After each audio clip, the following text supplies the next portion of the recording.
Баянгол дүүргийн прокурорын газраас тус дүүргийн засаг даргын хамгын газар гэмт хэрэгээс урьдчилан сэргийлэх ажлыг зохицуулах салбар зөвлөлтөй хамтран гэмт хэрэг зөрчлөөс урьдчилан сэргийлэх нээлттэй өдөрлөгийг энэ сарын 17-ны өдөр зохион байгууллаа.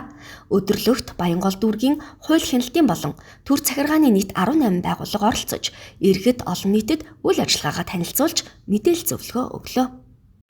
За өнөөдрийн нээлттэй хаалганы өдөрлөгөөр Баянгол дүүргийн прокурорын газраас иргэдэд бас тодорхой мэдээллүүдийг өгнө.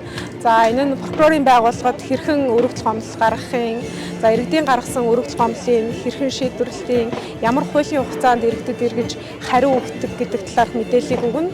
За үүнээс гадна тодорхой төрлийн гэмтэргийн тухай буюу эрүүшүүлэлт тулгах, гэмт хэрэг гэж ямар гэмт хэргийг хэлдэг, энэхүү гэмт хэргийг ямар субъект үйлддэг, хэрвээ эрүүшүүлэх гэмтэргийн хохирогч болсон гэвэл хаана хандах талаар мөн хүрээлэн байгаа орчны эсрэг гэмтэргийн талаар мөн тодорхой мэдээллүүдийг өгнө.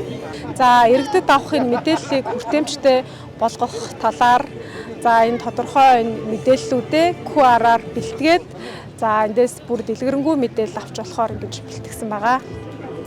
Манай Баянгол дүүргийн гэмт хэргийн зөвлөл маань 16 гишүүн байгууллагатай шүүх прокурор цагдаа гээд манай дүүргийн онцлог гэвэл дамжин өнгөрөх дүүрэг 260 мянган хүн амтай, том эмнэлэг, их сургууль, худалдааны төв ихтэй.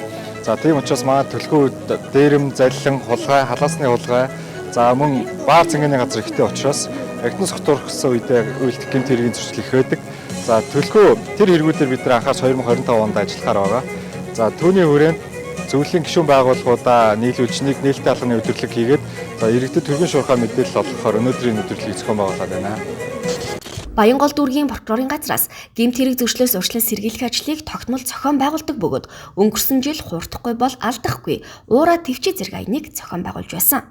Энэ удаагийн өдөрлөгийн үеэр прокурорууд иргэдтэй уулзаж тэдний сонирхсан асуултад хариулт өгч гэмт хэрэг зөрчлийн мэдээлэл, санал хүсэлт гомдлоо хэрхэн хаана гаргаж шийдвэрлэх боломжтой талаар хууль эрх зүйн мэдээлэл өглөө.